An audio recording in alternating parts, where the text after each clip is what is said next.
Good morning, students. I am Banti Yadav. I am here to teach you the biology. Welcome to the world of living things, the world of bio. Uh, in your class, 11th class, the first chapter is the living world. In this chapter, we discuss about the living things, basically the concepts to be living. What are the criterias and conditions which prove that anything is living or non-living?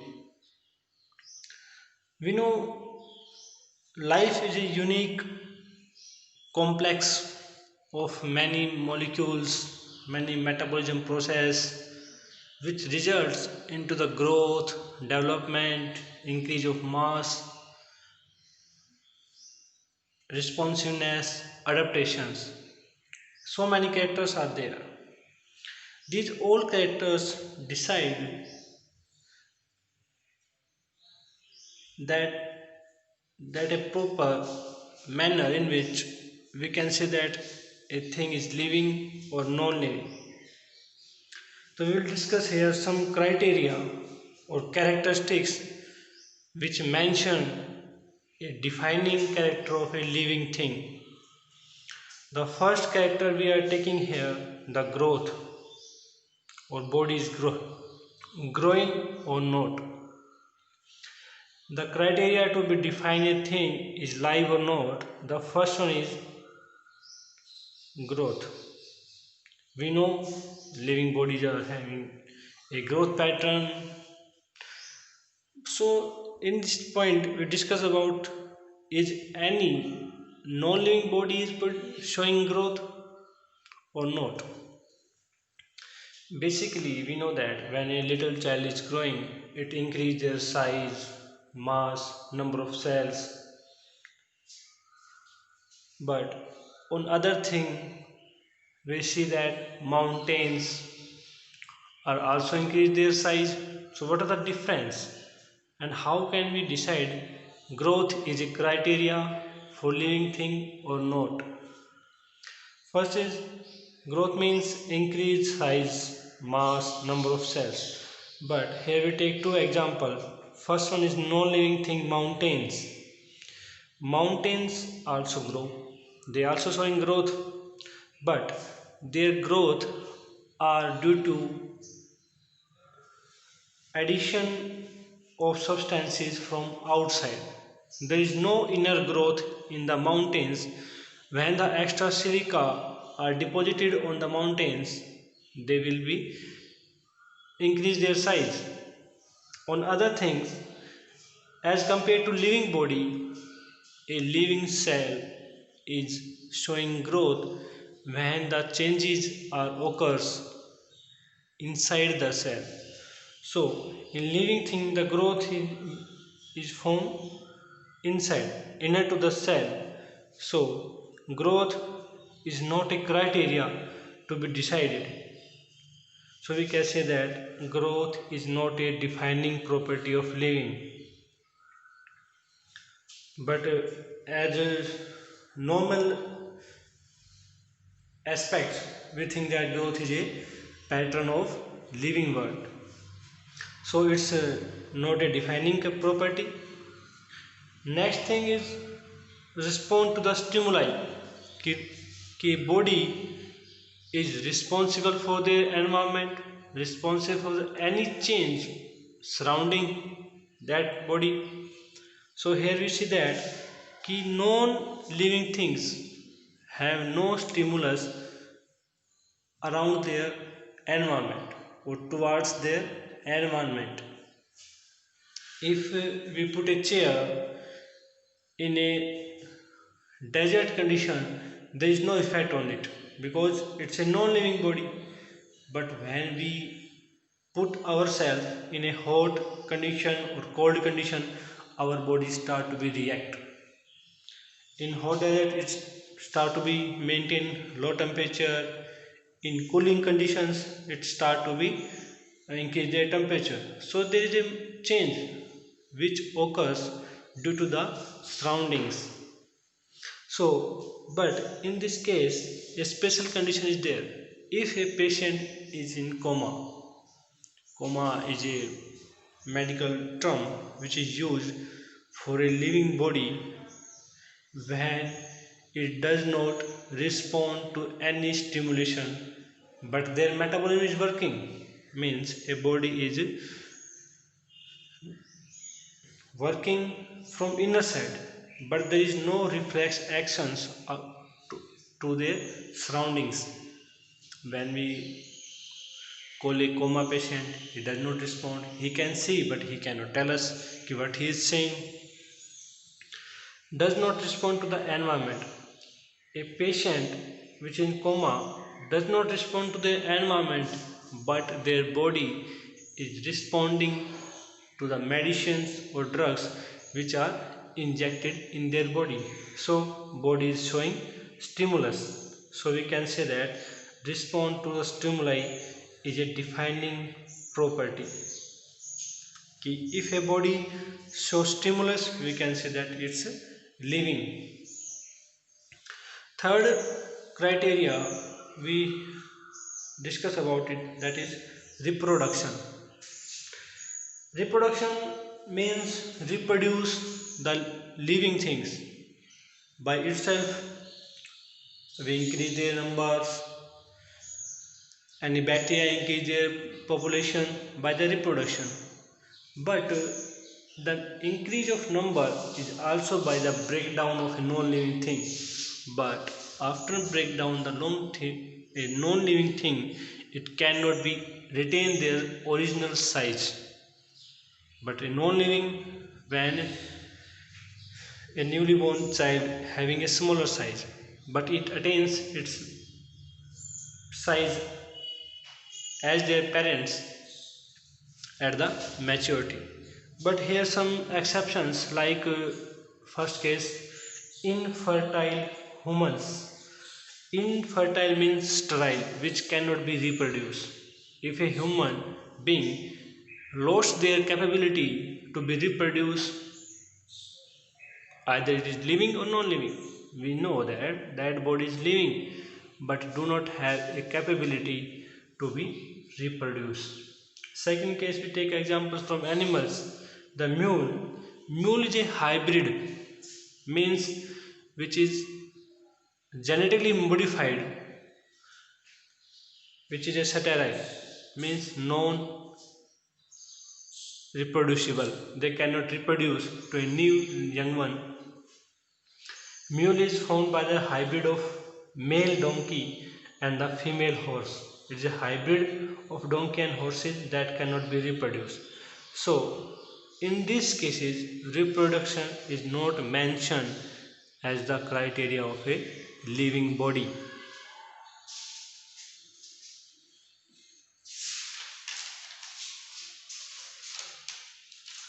On other hands,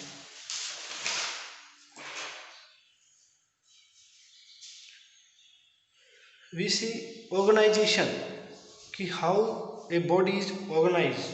Non-living things have do not have own pattern or own capability to be organized. In our body we see that there are the thousands or billions of the cells are present, but they are arranged in a order. But non-living things do not have capacity or power to be organized in a well manner. So organization is not a is a mention. Organization is mentioned as the criteria to be a living thing.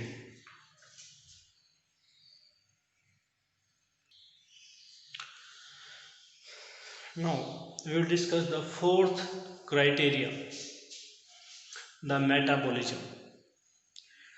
All cells or living cells basically showing actions inside their cytoplasm, means their active state. Metabolism is only occurs inside the living body. We know that the chemical reactions also occurs in the metabolism, and the chemical reactions also occurs inside the chemistry or no, we studied in the chemistry, the branch of science, and non-living cell also reactions, living cell also showing also reactions, but the major difference is that the word metabolism is only used the living body.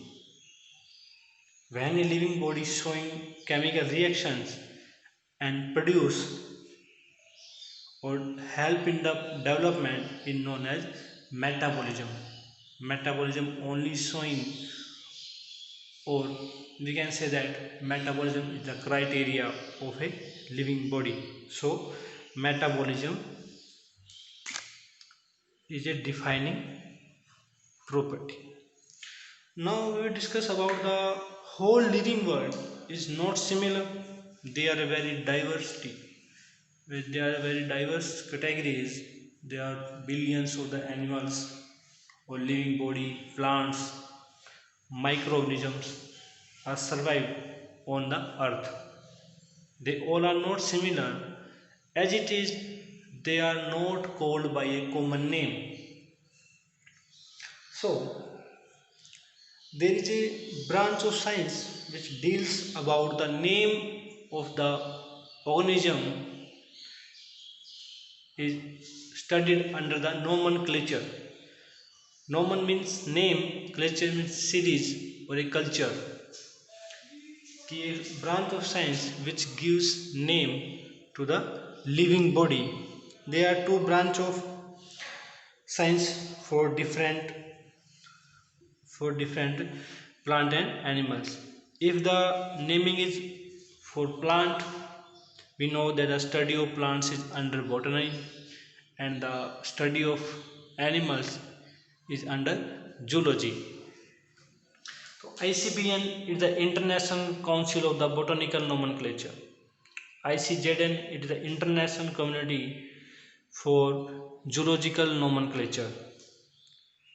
So a nomenclature is not a simple term. It is having some rules or laws which is applicable when we are giving a name to a newly identified organism. The rules are that two-word name. They are the first term is two-word name that commonly called as binomial system of the classification. The name of the organism is having two words. So bi means two, nomial means names. If a organism having two names, the nomenclature of that organism is under binomial system. That is given by Carl Linnaeus, the father of nomenclature. So first rule is that a name is given to be two words. Second, if the two words, the first word is generic, showing its genera, and second word is name of the species, the specific species is written as second number and the name of the genera or generic at first position. During given a name, we use a language which is Latin language. Latin language is a dead language, means it's not usable at nowadays.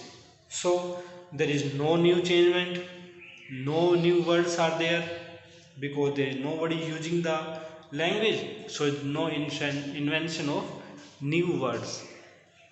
So the name given once is remain as it is for a long time period till the new language is not accepted to the nomenclature.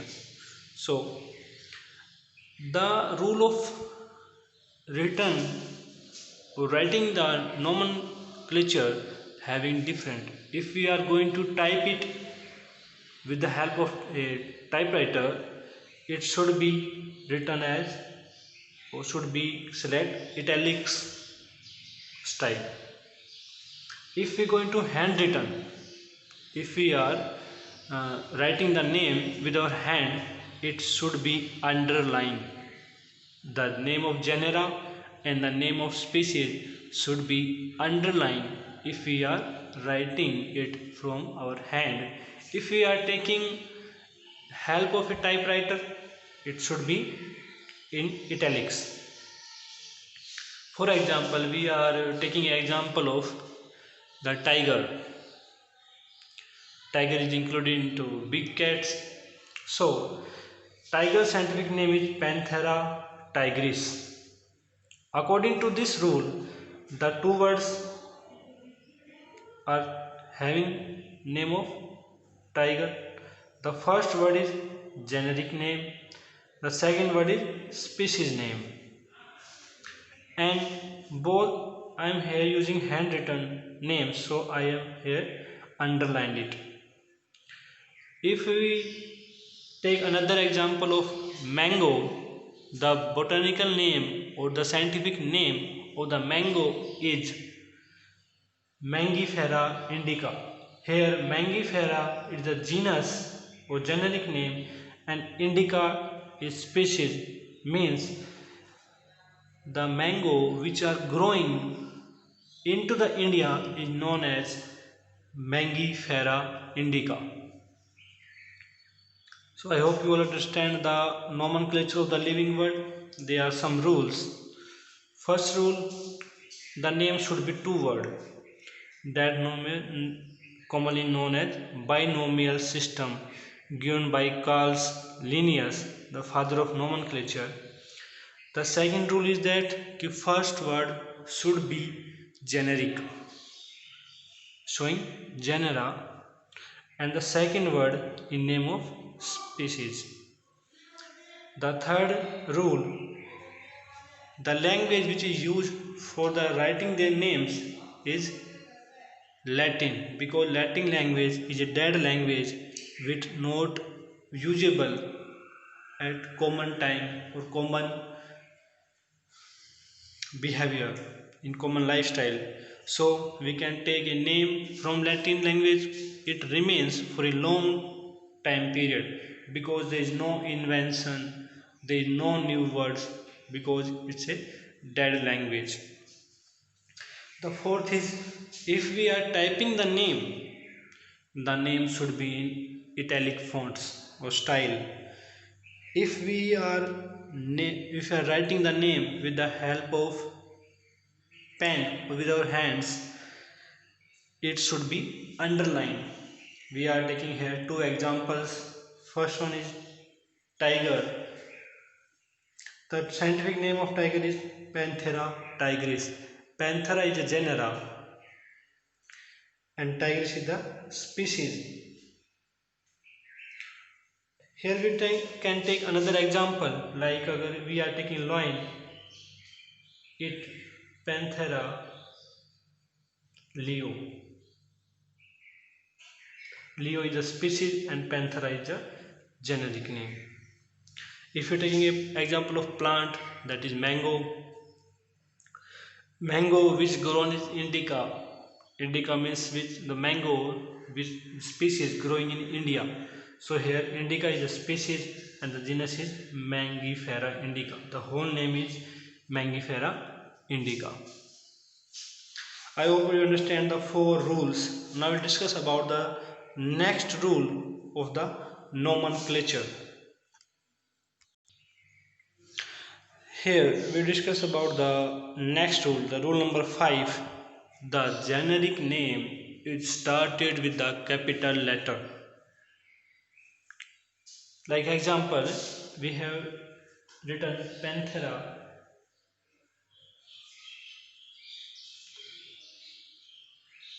tigris. So here we see that the letter is written as capital and the first letter of the species is written as lowercase. So the rule number 5 is generic name with capital letter and species name with small letter or lowercase. The rule number 6, the name is more than 3 alphabets and less than 20 alphabets, means the word which are taken to be naming a organism, it should be less than 20 alphabets and more than 3 alphabets. The number of alphabets is between 3 to 20.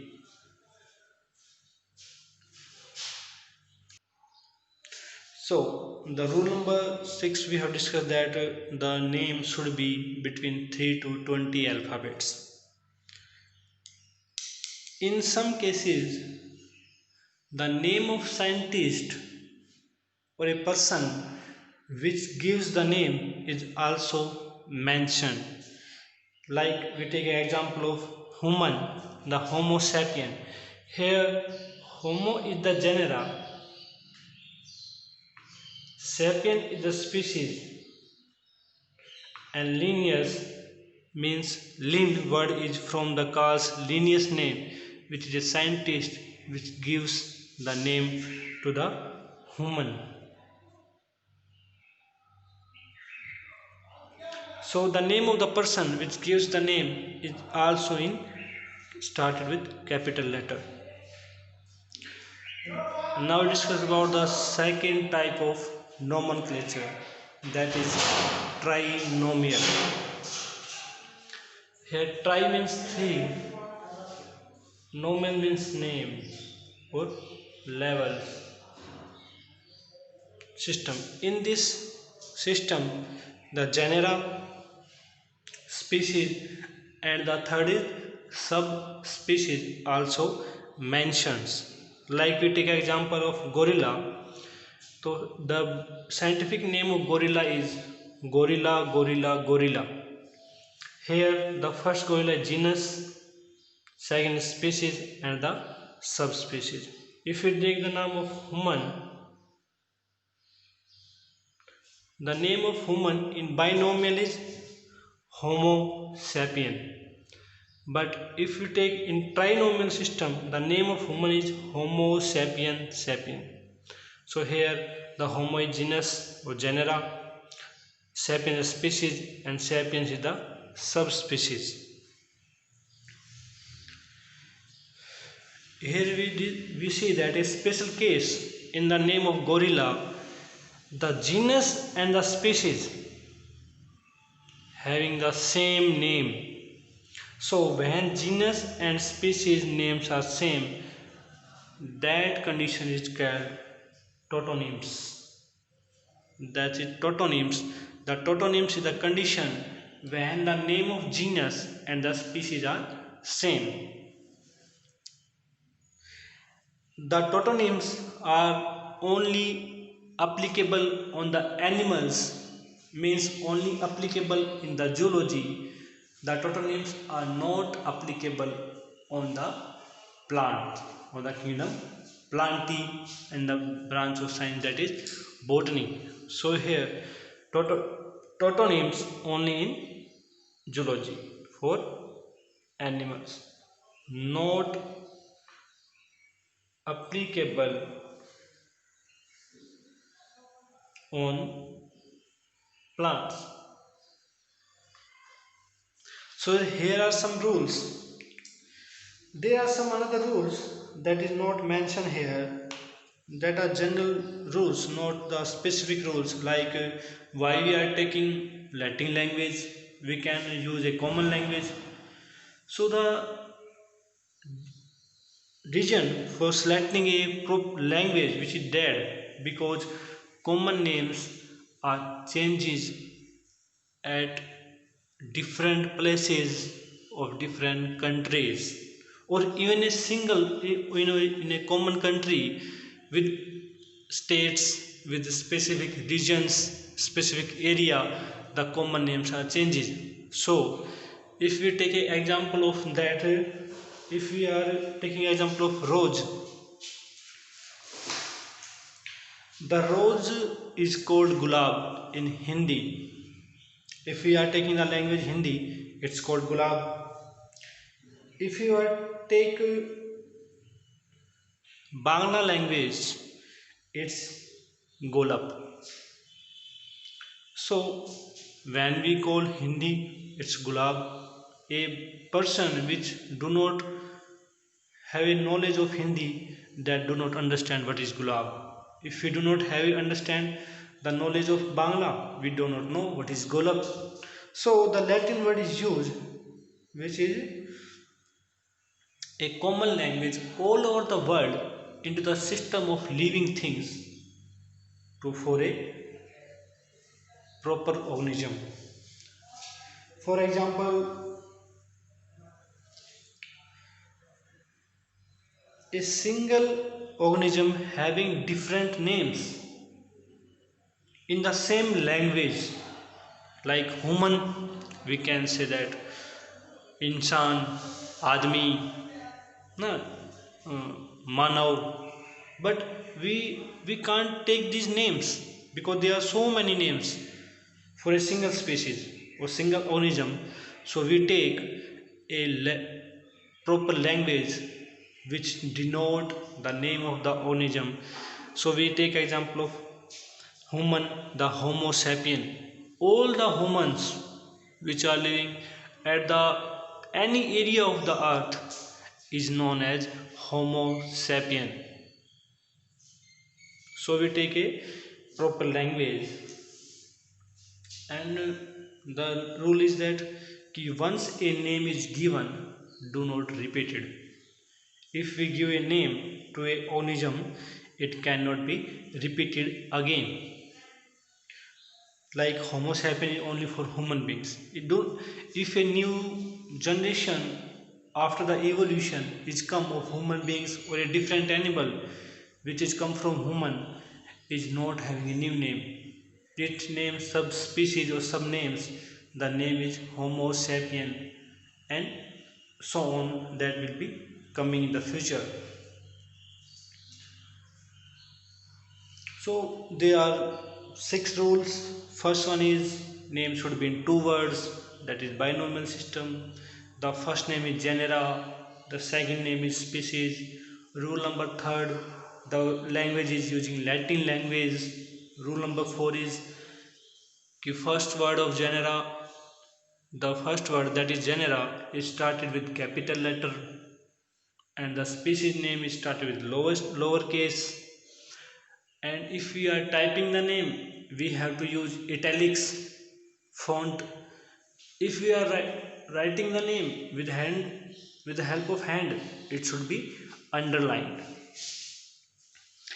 There are some cases when the scientist names are mentioned, which gives the name or which identify the organism is also mentioned, which is also written after the species name, but with the uppercase, a large or capital letter. For example, Homo sapien Linnaeus. The name of Homo sapien to the humans is given by Linnaeus. In trinomial system, we add a subspecies. Example, gorilla, gorilla, gorilla. In example of human being, Homo sapiens, sapiens. If the name of genus and species are same, that condition is called totonyms. Totonyms are only applicable for the name of animal, not for the plants. So why need we, the question is that why we are studying that rules and the terms of nomenclature? Because we know that there are billions of the living organisms found on the earth till now, and billions of the living bodies are unknown. We cannot call all that by a common name, cannot studied as a single group. The classification is the method to be classified the organisms which having same characters, morphological characters, genetic characters, evolutionary trends. With the help of nomenclature, we put them in a single group or class, or in a pattern by which we can easily study it. So in this lecture it's only about the criteria of the living body and the rules of nomenclature. That's all for today. Thank you.